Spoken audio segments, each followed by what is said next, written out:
माणसाचं प्रारब्ध उत्तम पाहिजे, प्रयत्न चांगले पाहिजे आणि कोणाचा तरी आशीर्वाद पाहिजे.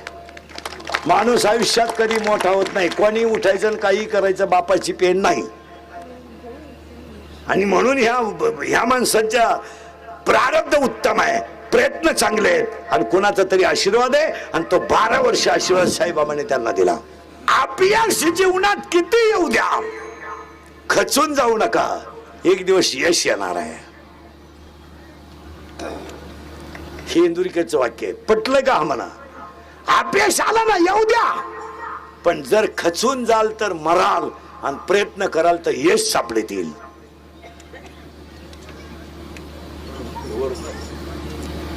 लहानाने पोरं टाळकरी आहे, टाळ चुकला, एखादा म्हातारा त्यांना बोलला सण करा, चांगले टाळकरी व्हा.